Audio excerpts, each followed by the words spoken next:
and welcome to the Contact Center Show. I'm your host, Justin Robbins, and I am back for another conversation with a contact center leader.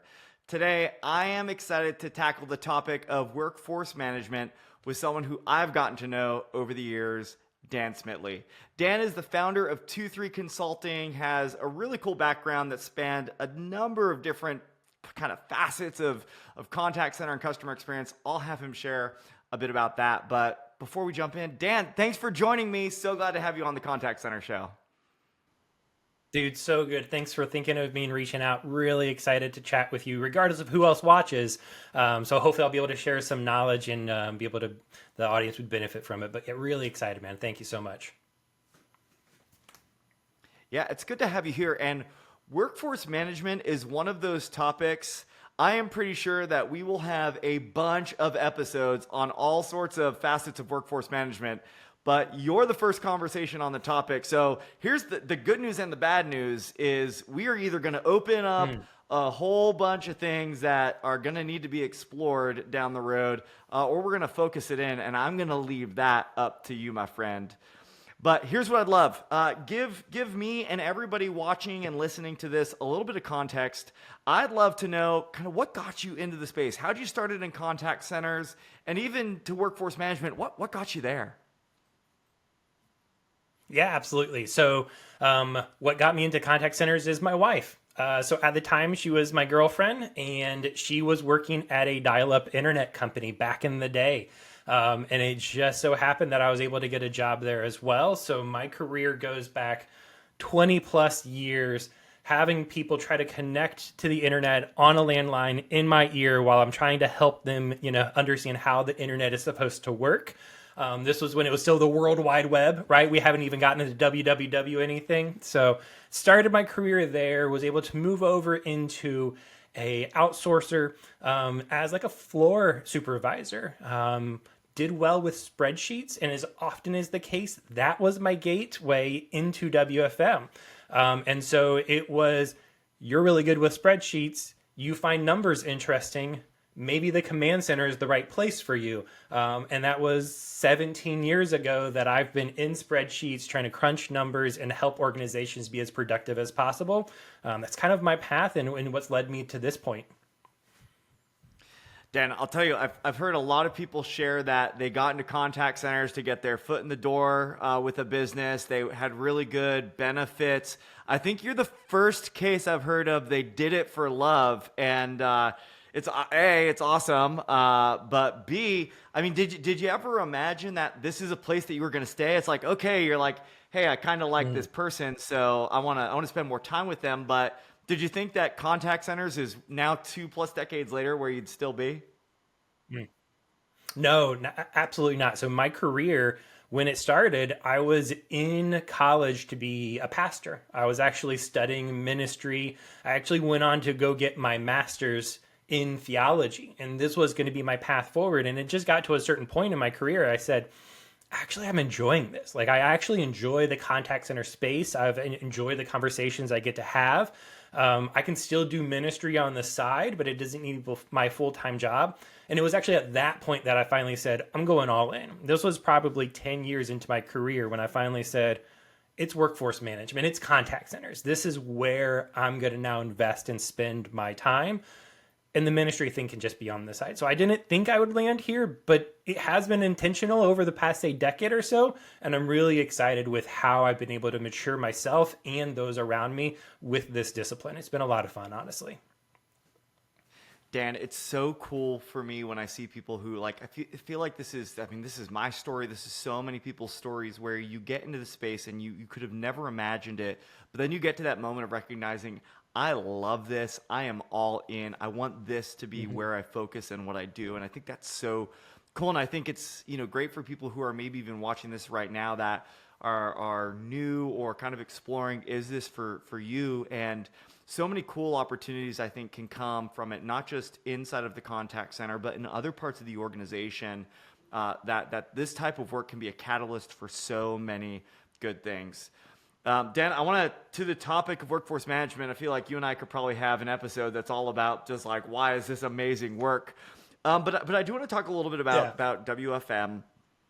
And here's where I want to start. The practice of forecasting and scheduling and all of the spreadsheeting that you talked about, it's a discipline that's been around pretty much as long as contact centers have been here. But there have been some changes over the years, and I think even since kind of the 2020 and the pandemic era shifted a lot of ways that organizations think about their approach to staffing and scheduling. I'm just curious, what are the shifts that you've seen maybe in the past few years inside of the contact center specific to WFM? Yeah, I would say contact centers in general, right? I think there's two big shifts, and they both impacted WFM pretty substantially. One shift obviously was remote, right? We all went remote very, very quickly with the pandemic. Some of us were ahead of it a little bit before then, but all of us went there and experienced it in a significant way. That opened up a door for a lot of WFM teams to start thinking differently around scheduling. Now, some people have closed that door since going back to office and saying, that's not really for us. Some people still have that open to say, how could we do hybrid? And it's even less about where I am physically working and more of how can we get creative with the schedules. So I would say remote work honestly opened up a really interesting conversation around micro shifts, around voluntary time off, voluntary overtime, the opportunity of having people start at crazy times because they're not commuting into the office and then going home and coming back and going home. So split shifts started making a lot of sense. So remote work opened up a lot of really interesting pieces. I'd also say just in general, I think the pandemic, even outside of the contact centers, started to have a really positive conversation around people. Right? We all had these conversations around wellness and well-being. And again, I think the conversation started before the pandemic, but really came to a heightened point during the pandemic. I think some organizations haven't let that go in a really positive way, that we continue to talk about the importance of people. We continue to talk about investing in people. And what I get excited about is when workforce management has maintained those themes and say, as a productivity-focused team, as an efficiency-focused team, we're continuing to focus on people while giving the business what they need. We're really interested in getting our forecast solid and accurate while providing schedule flexibility to our people. And it's this wonderful tension that I see a lot of WFM teams sitting in. So a lot's changed. I think inside of WFM, it's really that people remote work dynamic that hopefully never goes away, because I've loved how that's matured our conversation. Yeah, I like how you talked about living in that tension, and I think it is important for workforce teams to recognize the very real human impact on whatever they're doing to make the schedule look right. Doesn't mean it'll manifest right, I think, as we all know. A couple things I want to maybe explore a little bit more there, Dan. And the first is you talked a little bit about the shift to hybrid and remote contact centers. Recently on the Contact Center Show, we had Michelle Rowan from Work From Home Alliance, and we talked about some of those trends. I'm just curious, what are some specific challenges that you've seen emerge in those environments, and what are leaders doing to address them? Yeah, the challenge, and I'll double down on the tension. The challenge is, what is the appropriate balance, and how does it vary maybe throughout the year, throughout the season, throughout the decade? I don't know. But what's the appropriate tension to being able to hit customer need, business needs, and agent needs? That challenge is, what's the math? In WFM, we have really good math around forecasting, right? We all have our different variations of Erlang C or B or D, and we know our numbers and our forecasting really well. When it comes to an ROI for a business, we can calculate out the cost of occupancy at 85% versus 75%. But it gets really challenging for us when we start thinking about meeting the agent needs. What's that calculation? How do I intake their needs and output what they're looking for?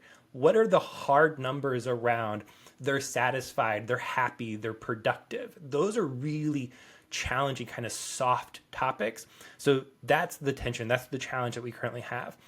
We believe we need to balance these things. We know that people are important, but how do I quantify it and build it into my calculations? And it's a case-by-case basis, but that's, for me, that's the challenge currently, is how do you take agent well-being and make it an official hard metric that you're driving to inside of your WFM team? Yeah, that's such a really good point, both about making sure that it's a core metric, but also how do you substantiate that? How do you make it tangible so it's not dismissed? Which I think that's often with a lot of these things. If we don't make them tangible, then we downplay their significance. It's like just because you can't quickly point to it or see it on a spreadsheet or on a dashboard doesn't mean it's not playing a big part in the dynamics of your organization. So I love that you called that out. One of the other things, so you didn't mention this, but I know from my own conversations and observation, another shift that kind of happened from 2020 moving forward was not just the interest, but also organizations that their whole approach is on flexible work, even some businesses that they're kind of doing the gig work model inside of the contact center. How do you see those types of arrangements affecting scheduling, forecasting, and overall just approach to workforce management? The principles and the foundations are the same, right? We need a forecast to tell us how many people we need. We need scheduling to get us there. When we start talking about these hyper flexible models, these gig economy models, what we're talking about is how small of a schedule can we get to? You're used to working with 40-hour schedules, or maybe we think about it in 5/8, but how small can we get? And the smaller we get, what are the offsets? Are we losing on quality? Are we losing on communication? Are we losing on culture? That's for me, it's a balance. Maybe I don't want to keep reusing the word tension, but maybe it's a balancing act of we can go there. We can get really small with our schedules around gig. I think inside of those gig economy conversations, a unique thing to call out for WFM teams that might be thinking about going to these hyper flexible models, and even the operations teams, how much control are you willing to give up? Because what's really challenging is when you say, I need people here at 9 a.m. every weekday because of volume. And when we move to a gig schedule, when we move to these hyper flexibles, we say we don't know if we're going to have them. We think we're going to. We're going to entice them to. We're going to incentivize them to show up to work. We want to make it easy for them to create schedules to be here when we need them to be here. But we don't know as a fact that they're going to be here. And there's a sense of comfort. Maybe it's a placebo, but we at least have a sense of comfort when we schedule people 40 hours. We can say we know who's going to be here. Do we though? Like there's still call outs. There's still shrinkage. We might lose some people along the way. But at least we have that sense of, okay, we know Bob's going to be here, and Tim and Mary Sue and all these people. When we move to gig schedules, we almost hope that people start showing up. So it's one of those really hard things for WFM to give up control, because we go at a basis of saying, are we providing an environment where they actually want to come into work, that they want to work these crazy schedules that we're giving them? And it might just be an hour, maybe 3 hours. Yeah, what you're really talking about there, Dan, is it introduces new risk to an already volatile environment. And I think it could be an interesting conversation for businesses that are exploring the gig model or whatnot to understand, like, what could this do to shrinkage historically? What is the impact? How reliable is that workforce compared to the one that I have today? Because we already know that we're taking a hit from call-offs and no-shows and all of those kind of things. The question is, does this become more or less of a factor with us kind of introducing this new dynamic into our workforce? So yeah, fair point. I think heard loud and clear, and for people who are thinking about it, certainly a consideration. If you didn't have had that one gnawing in the back of your mind, now Dan, you've introduced a new wrinkle for us. So something that I think about, not just with the gig models, Dan, you keep talking about the impact on people and the human side of this. Mm-hmm. When I look at the challenges that organizations are already facing around engagement and culture and turnover inside of their contact centers, I believe that what happens in and through workforce management plays a big role in that. And based off of some of your comments, I gotta believe that you're feeling the same way. So my question isn't whether or not it does. My question for you is, what can workforce do to address these issues, to play an active role, to be a participant in improving culture and engagement and overall morale inside of the workforce? Yeah, yes, you're right. It's not a question. It is just it's a how question, not a if question. So the how is, For me, it's leaning in with curiosity and kindness. It sounds super generic. I know it's not very specific to WFM, but I think it's so easy for WFM to come into a meeting, to come into a chat room, to come into any side of an environment and say, we know the answer. Right before you guys even get started, we already know the answer. The answer is breaks at this time. The answer is training at this time. The answer is 5 people, right? We have the data and we want to validate our forecast. We want to say we know the right information. And so inevitably what happens is we tend to shut down conversations sometimes, or we jump to assumptions sometimes.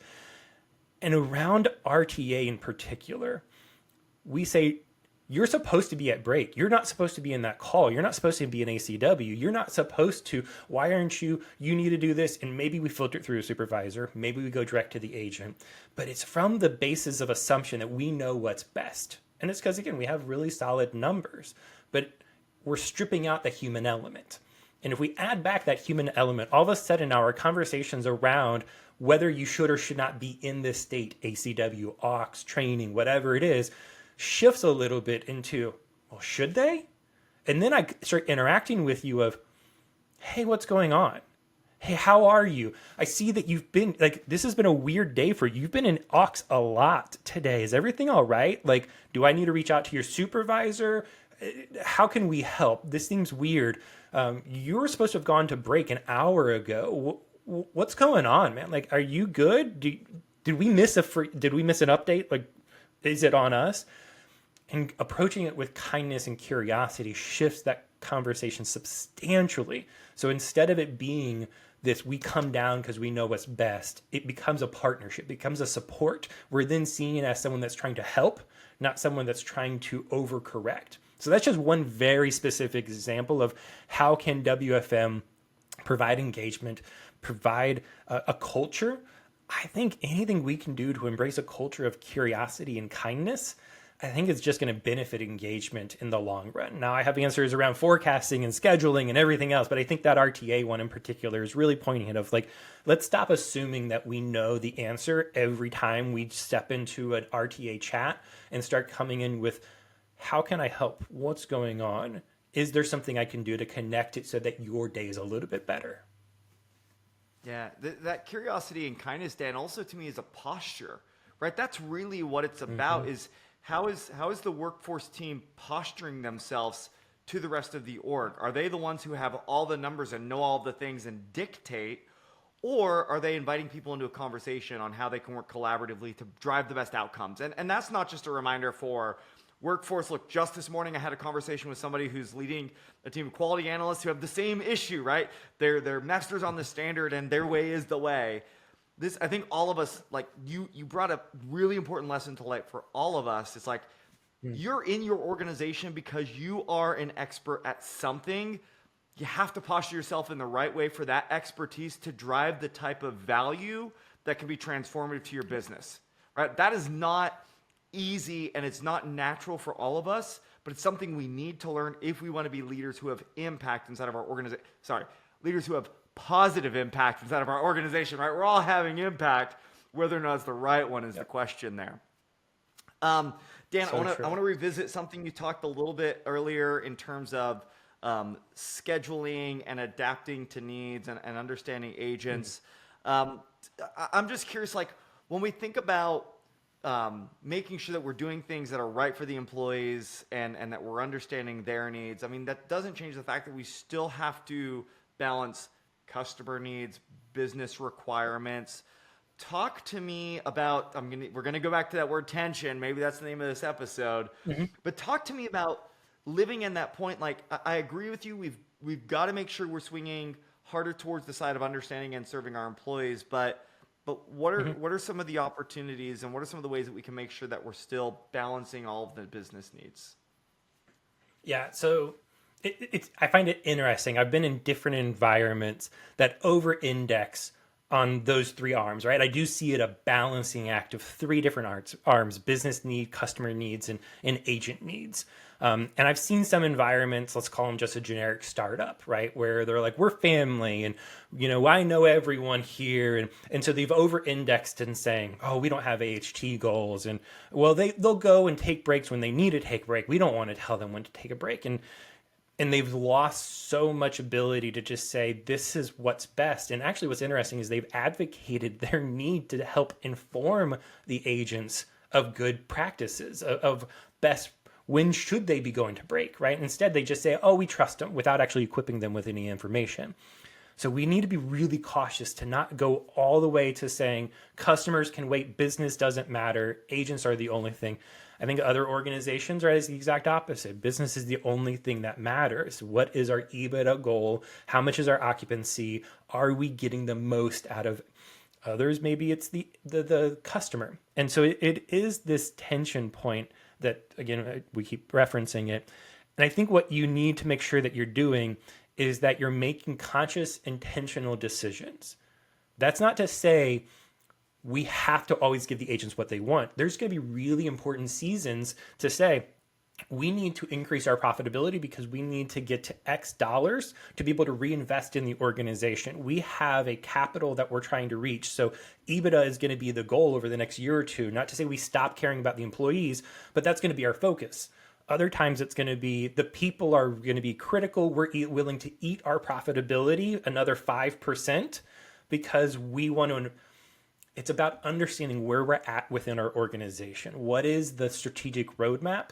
And then allowing WFM to help support that strategic roadmap with our forecasting, with our scheduling, with our RTA practice. The key, though, is to understand what that strategic direction is to be able to support it, because it could be that we are pushing for hyper flexibility in a season when the organization's trying to maximize their profitability and we're out of line and no one's going to care about what we're saying. The exact opposite could be true, right? We are pushing so much for the crackdown on every single little number. And the CEO is saying everybody gets to take 3 hours off every Friday. Like, clearly, we just need to make sure that we're aligned and supporting the larger organization. So it's a constant tension because it's constantly moving. The challenge is making sure that we are at the table as a WFM team and that we're helping push forward the same initiatives that everyone else is working on.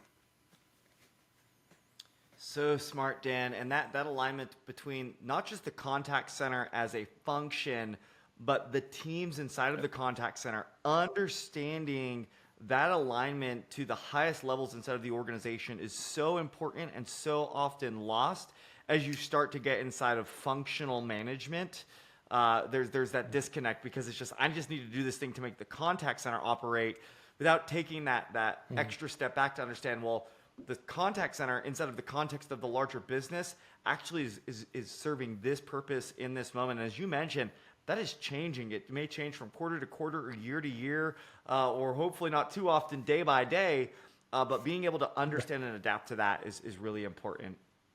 All right, Dan, I want to just squeeze in a couple more questions with you while I've got you here for this episode. And if you're so willing, I definitely want to have you back. But maybe two things we'll go with. And here's the first one. You and I have, for the most part, avoided the topic of technology and AI and all of the things that are, buzzy and hypey right now. And those are both words, by the way, buzzy and hypey. Talk to me, though.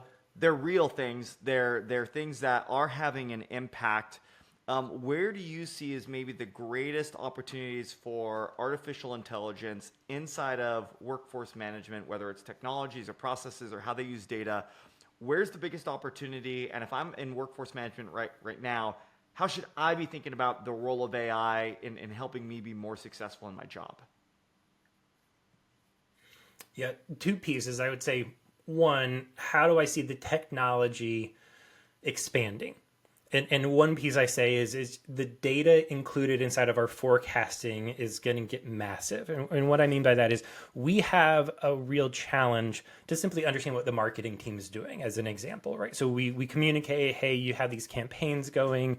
When are they going to land? What do we think? What are the promotions going to be?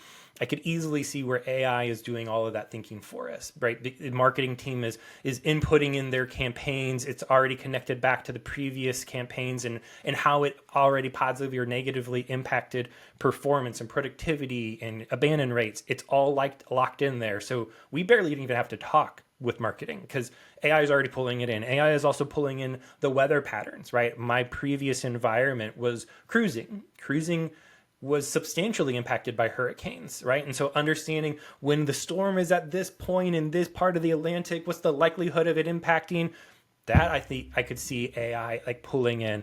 And then of course, like agent environment and agent tone, right? We have speech and text analytics that are already starting to use real-time coaching. I find it fascinating to consider how could we use that same technology to understand how today Dan's AHT is going to be impacted and actually going to be higher because clearly he sounds very disengaged, very tired. And so his AHT is higher, times that by everyone. So now we're reforecasting intraday based upon speech analytics to say, how do we think this is going to impact? That's not even talking about speech analytics giving us a sense around what people are asking for and if those products are more or less on an AHT kind of impact, right? Platinum deals versus silver deals and which ones have a higher convert.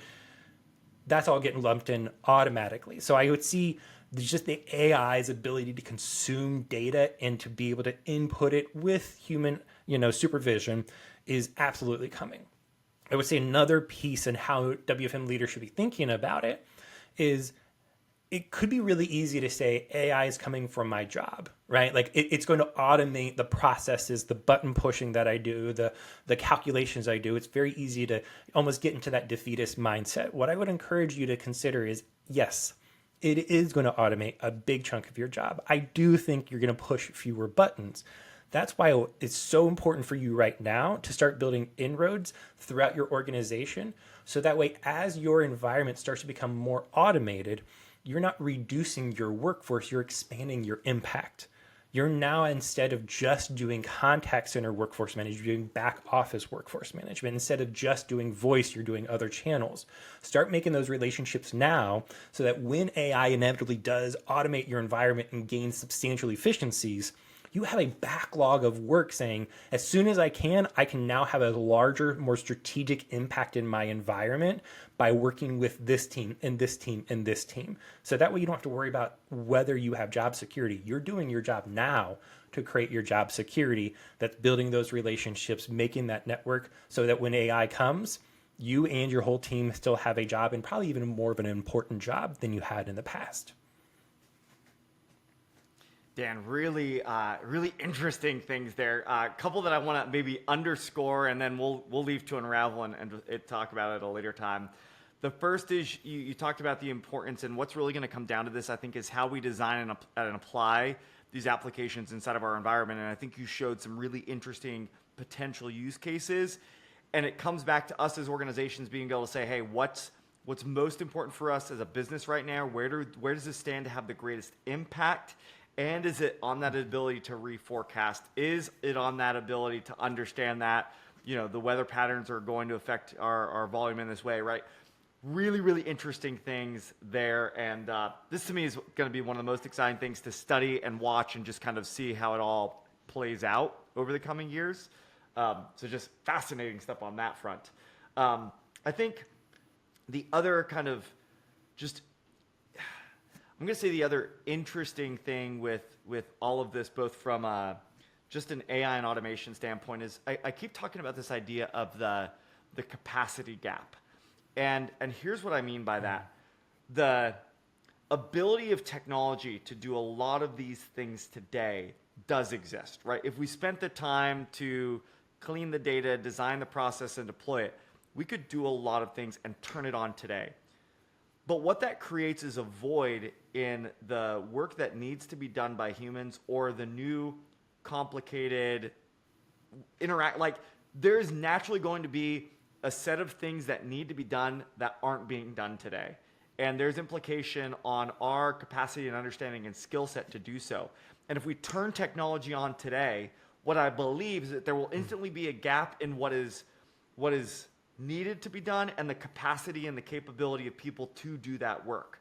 And so to your point about doing the job right now so that you're ready for tomorrow, I also think in a lot of ways we need to be thinking about how might we be upskilling ourselves and our workforce to understand how work will evolve as we proceed, right? Because we know there's going to be a nuance of complexity or new problems to be solved.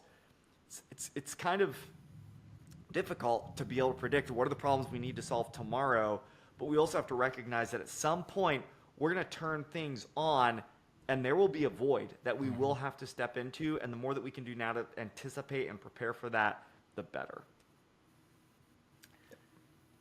Dan, this is I'm going to leave one more question for you. For everybody who's been joining us, this is the Contact Center show, sitting down with Dan Smitley, founder of Two3 Consulting. We've been talking about all things workforce management. And Dan, I'm going to have you leave us with this. You get to give one piece of advice to contact center leaders about anything workforce management. What would it be? Expect more from us. We can do a lot more than hide behind a spreadsheet, give you schedules that are efficient. If we aren't considering a holistic approach to forecasting and scheduling, including agents and business and customers, tell us to do more. If we're not a part of your strategic initiative conversations, ask us to step up and think in new ways. We have been able to add value for a long time around simply crunching some numbers, and I love that for us. But we can do more, and we might not know it yet. So I would say to all my contact center leader friends out there working with WFM, ask us to step our game up. Expect more out of us. I know we can do it. Challenge us, and I think you'll see that WFM can actually have a really huge impact in your environment. Dan, I love that challenge. And for the workforce managers in the room, hopefully they feel the opportunity that presents for them. That is not a burden. That is an absolute gift if they are willing to step into it. And I know from every workforce manager that I've ever met, like, you're just conditioned to understand and serve the business in an awesome way. And so I'm excited about the opportunity that's going to present for a whole bunch of people. Dan, thank you for sitting down with this conversation today. For those of you that tuned in, thank you for joining us on the Contact Center show. I'm Justin Robbins, founder and principal analyst at Metric Sherpa. Dan, for people who want to learn more about Two3 Consulting, how can they learn about that? How can they get a hold of you? Yeah, Two3Consulting.com. Honestly, I'm on LinkedIn Monday through Friday. That is a fantastic place. If you are looking for workforce management tips or maybe Will Ferrell gifts, I do those a lot too. So check me out on LinkedIn to be able to connect with me, and we can make a conversation, and I would love to be able to help you guys however I can. Awesome. Dan, thanks again for being a part of the Contact Center show. Everyone, thanks for joining us. We will catch you on our next episode. Have a great rest of your day. Thank you.